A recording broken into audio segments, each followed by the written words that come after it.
Hai, Assalamualaikum warahmatullahi wabarakatuh. Perkenalkan, nama saya Nurul Hafifah Yarunisa Irwan dari kelas M77 akan membahas mengenai filsafat pendidikan. Yang pertama, konsep filsafat. Yang kedua, objek material dan objek formal filsafat. Yang ketiga, cabang dan aliran filsafat.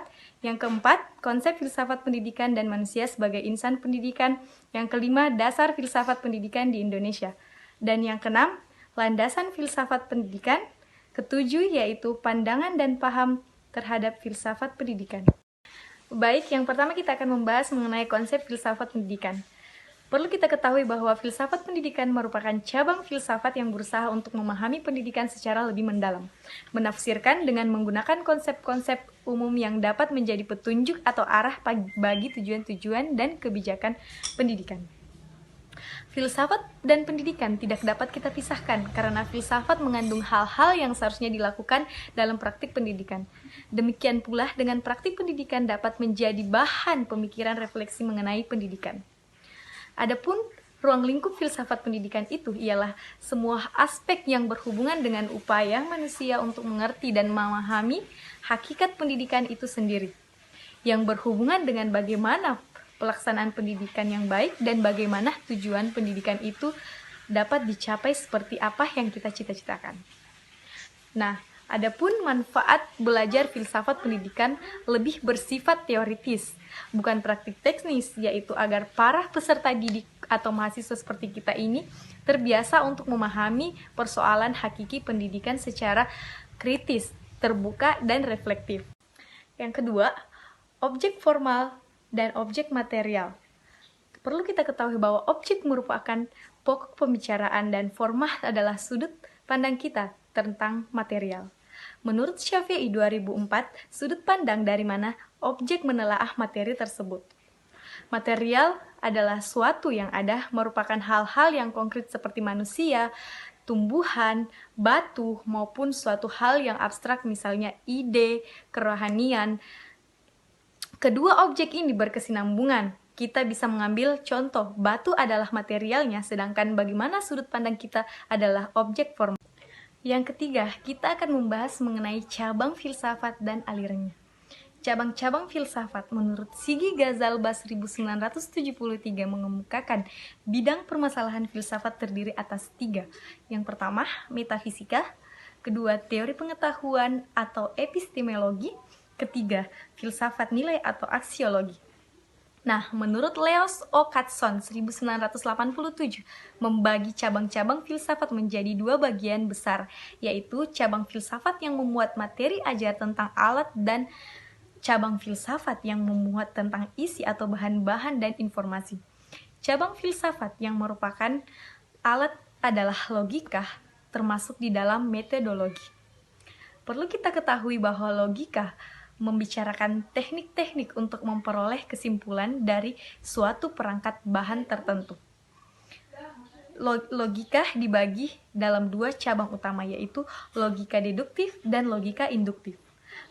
Logika deduktif berusaha menemukan aturan-aturan yang dapat dipergunakan untuk menarik kesimpulan-kesimpulan yang bersifat keharusan dari suatu premis tertentu atau lebih. Sedangkan logika induktif mencoba untuk menarik kesimpulan tidak dari susunan-susunan proposisi-proposisi, melainkan dari sifat-sifat seperangkat bahan yang diamati. Nah, apakah metodologi itu? Metodologi ialah ilmu pengetahuan tentang metode dan kekhususannya metode ilmiah. Metodologi membicarakan hal-hal seperti sifat observasi, hipotesis, hukum, teori, susunan eksperimen, dan sebagainya. Nah, sedangkan metafisika adalah cabang filsafat mengenai yang ada. Aristoteles mendefinisikan metafisika sebagai ilmu yang mengenai yang ada, sebagai yang ada, yang dilawankan dengan yang ada, sebagai yang digerakkan, dan yang ada sebagai yang dijumlahkan. Istilah metafisika sejak lama digunakan di Yunani untuk menunjukkan karya-karya tertentu Aristoteles. Maka istilah metafisika pun berasal dari bahasa Yunani, yang dimana meta tapi psikah yang berarti hal-hal yang terdapat dalam fisikal. Keempat, konsep filsafat pendidikan dan manusia sebagai insan pendidikan. Filsafat pendidikan merupakan ilmu pendidikan yang berlandaskan atau erat kaitannya dengan filsafat, atau juga bisa dikatakan sebagai filsafat pendidikan merupakan filsafat yang diterapkan dalam dunia pendidikan dalam usaha pemikiran dan pemecahan masalah-masalah dalam dunia pendidikan, agar masalah-masalah tersebut dapat teratasi dengan langkah yang tepat. Apakah manusia itu? Manusia merupakan satu keutuhan, yakni jiwa dan raga, jasmani dan rohani.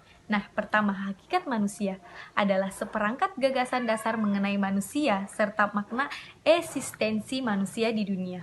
Yang kedua, hakikat pendidikan.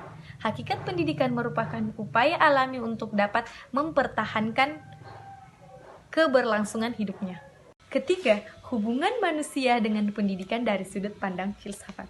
Kita ketahui bahwa manusia sebagai makhluk yang paling indah dalam artian memiliki keunikan baik itu dari budaya maupun peradaban. Adapun implikasinya dalam dunia pendidikan, yakni seharusnya mampu menyadarkan manusia bahwa manusia memiliki peradaban dan budaya, sehingga sepatutnya manusia memperlakukan dirinya serta bersikap sesuai dengan budaya. Nah, kemudian manusia adalah makhluk yang paling tinggi derajatnya. Manusia juga sebagai khalifah atau pemimpin, dan manusia sebagai makhluk yang beriman dan bertakwa terhadap Tuhan. Yang kelima, kita akan membahas mengenai dasar filsafat pendidikan di Indonesia. Adapun dasar filsafat pendidikan di Indonesia itu adalah Pancasila. Meskipun tidak secara eksplisit Pancasila ditetapkan sebagai filsafat pendidikan di Indonesia, namun dalam kenyataannya Pancasila telah ditetapkan sebagai landasan berpikir pendidikan baik dalam bentuk UU maupun dalam praktik penyelenggaraannya. Pancasila sudah ditetapkan sebagai paradigma pembangunan di Indonesia. Model dan kerangka berpikir perencanaan dan pelaksanaan pembangunannya di Indonesia mengacu pada hakikat Pancasila, baik sebagai filsafat bangsa maupun sebagai dasar negara. Salah satu bidang pembangunan yang menggunakan paradigma pembangunan adalah pembangunan bangsa dan pembentukan karakter bangsa. Dari sinilah dapat dipahami bahwa Pancasila menjadi acuan dasar pemikiran dan pelaksanaan pendidikan. Hal ini telah diterapkan dalam penetapan hukum yang mengenai pendidikan. 6. Landasan filsafat pendidikan. Filsafat membentuk dan memberikan asumsi-asumsi dasar bagi setiap ilmu pengetahuan, tidak terkecuali pendidikan. Lalu, apa saja yang menjadi landasan atau yang membentuk sistematika filsafat ini? Apakah ada yang mengetahuinya? Nah, terdapat 3 landasan yang membentuk filsafat, yaitu landasan ontologi, epistemologi, dan aksiologi. Lalu, di mana posisi ontologi pada filsafat ini?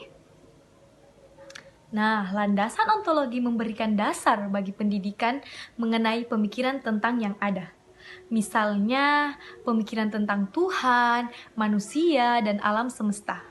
Corak pendidikan yang akan dilaksanakan sangat dipengaruhi oleh pandangan tentang yang ada, yang telah ditentukan melalui ontologi. Contohnya adalah terciptanya kurikulum pendidikan agama untuk pendidikan agama, terciptanya kurikulum pendidikan vokasi untuk menyelenggarakan pendidikan keterampilan. Nah, mengapa demikian? Karena secara ontologi telah diketahui dari awal bahwa pemikiran filsafat itu tujuan pendidikannya berdasarkan yang ada untuk agama atau yang ada untuk vokasi. Kemudian, epistemologi. Menurut AMKA 2019, kajian epistemologi membahas tentang bagaimana proses mendapatkan ilmu pengetahuan, hal-hal apakah yang harus diperhatikan agar mendapatkan pengetahuan yang benar, apa yang disebut kebenaran, dan apa kriterianya. Objek telaah dari epistemologi adalah untuk mempertanyakan bagaimana sesuatu itu datang, bagaimana kita mengetahuinya, bagaimana kita membedakannya dengan yang lain. Nah, kemudian aksiologi. Menurut Rukyati dan Purwastuti 2015 mengatakan bahwa aksiologi merupakan cabang filsafat yang membahas teori-teori nilai dan berusaha menggambarkan apa yang dinamakan dengan kebaikan dan perilaku yang baik. Di dalamnya terdapat etika dan estetika. Etika adalah kajian filsafat yang mempersoalkan perilaku manusia terhadap nilai dan moral. Sedangkan estetika adalah filsafat yang berkaitan dengan kajian keindahan. Keduanya akan berkaitan karena sesuatu yang indah cenderung akan lebih beretika, begitupun sebaliknya. Ketujuh, kita akan membahas mengenai pandangan dan paham filsafat pendidikan. Filsafat pendidikan terbagi berdasarkan sudut pandang, baik lembaga maupun individu. Di Indonesia ada 4 pandangan yang diterapkan di dunia pendidikan, yaitu pandangan progresivisme, presensialisme, esensialisme, dan rekonstrualisme. Pandangan-pandangan ini memiliki sudut pandang yang berbeda-beda, ada yang saling mendukung dan ada yang saling memprotes. Terlebih dahulu kita akan membahas mengenai pandangan progresivisme. Pandangan progresivisme adalah aliran filsafat yang berfokus pada siswa dengan keterampilan dan pengetahuan. Progresivisme adalah filsafat yang mempromosikan pendidikan dan bertujuan untuk membantu siswa dalam mengembangkan jenis keterampilan untuk memecahkan masalah yang akan memungkinkan mereka hadapi dengan baik dalam masyarakat kompetitif. Aliran progresivisme ini berkembang dan menawarkan cara dan metode yang baru dalam sistem pembelajaran. Apakah aliran perennialisme itu dan bagaimana pandangannya? Aliran perennialisme merupakan aliran yang di pendidikan ada sejak abad ke-20. Perennialisme merupakan suatu aliran yang lahir karena perennialisme menantang pandangan progresivisme yang akan membuat perubahan dan sesuatu yang baru. Pandangan perennialisme ini mengatakan bahwa dunia ini sangatlah hancur, situasi sangat tidak pasti, tidak teratur, dan yang paling utama adalah pada kehidupan moral, intelijensia, dan kultural. Oleh karena itu, perlu adanya usaha untuk mengatasi hal tersebut. Adapun contoh dari perennialisme yaitu pada norma-norma. Norma agama, norma kesopanan, dan norma susila. Norma agama adalah norma yang berasal dari Tuhan Yang Maha Esa. Norma kesopanan adalah norma-norma yang mengatur tentang kesopanan, tata krama, dan adat istiadat di dalam masyarakat. Sedangkan norma susila merupakan peraturan hidup yang berasal dari hati nurani manusia. Nah, pada aliran esensialisme, pandangan esensialisme adalah pandangan yang lahir untuk mendukung pandangan perennialisme dan memprotes pandangan progresivisme, tapi memprotesnya tidak secara menyeluruh. Pandangan esensialisme ini berpendapat bahwa peserta didik memiliki nilai esensial dan pengalaman pribadi yang dapat dikembangkan siswa di sekolah. Kemudian, pandangan rekonstruktivisme. Pandangan ini menekankan pada siswa untuk dapat mengemukakan ide, baik mengkritisi dan memberi solusi, bahkan membangun pandangan baru terhadap suatu masalah yang kemungkinan akan dihadapi siswa ke depannya saat menjadi anggota masyarakat. Terima kasih atas perhatian, mohon maaf jika ada salah dan hilaf. Wabillahi taufiq wal hidayah, wassalamualaikum warahmatullahi wabarakatuh. Semangat belajar!